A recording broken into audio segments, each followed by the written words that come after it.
Hello there, my name is Lucas. I work in a vet clinic and I just wanted to make a video that shows how I feed my dogs every day. I have 3 dogs. They're all under the ages of 5 years old. I actually have them on a combination of a couple of diets. The first one is their main dry food that I have here in this bucket.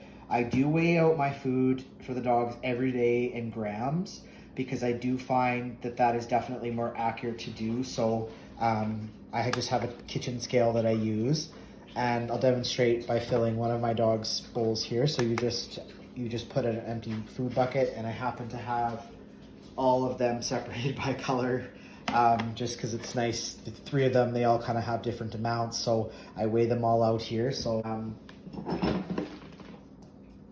I just measure out her food.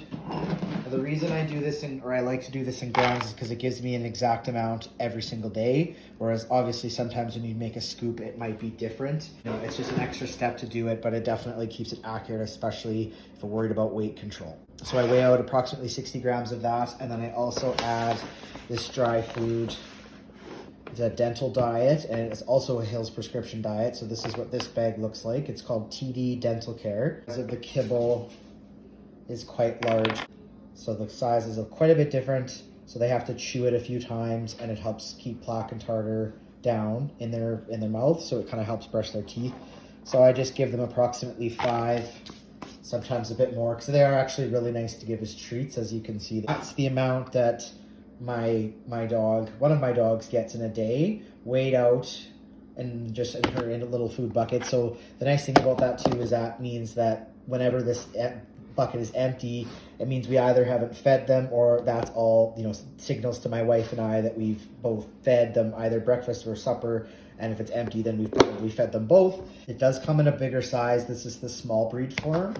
So I just wanted to point out that this diet has a VOHC seal, which is a Veterinary Oral Health Council accepted seal. So if you see this on a dental diet, that means that it is accepted by that and it's appropriate for dental control. With breakfast, I pour out half of their food into one of these little go slow bowls. It slows them down.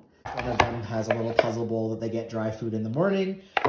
So how they get approximately half of that container in the morning. And then with supper time, they get fed with the rest of that dry food that's in there. And this is the canned form of the dry food that they get fed. So it's a Hill's prescription diet, multi-benefit. So I give them about a teaspoon to tablespoon of that mixed in with the rest of their dry food from the one that we had measured out. And then I also give them a approximate teaspoon to tablespoon of raw pumpkin, or pure pumpkin, pardon me. So I just started doing it every day, and I noticed that it helps with their anal glands. I don't have to do their expression as frequently as I would, without adding it. So we usually will recommend that to small breed dogs in particular, but also dogs that may be prone to this. I add a approximate scoop that says on the side there, that you measure out into her supper time there. It's a glucosamine powder formula, so it just helps with their joints young. So I add that. It's over-the-counter product that you can buy in most pet stores or vet clinics. So that's something else I add. You can purchase any cookie or biscuit or whatever in the grocery store or the pet store, and as long as you keep it under 10% of their daily diet, then that's absolutely perfectly fine. They also occasionally will get dental sticks and stuff like that. I don't unfortunately have any to show you at this time, but those can be purchased anywhere, again with that seal that I showed earlier in the video. Thank you so very much for watching this. I appreciate your time.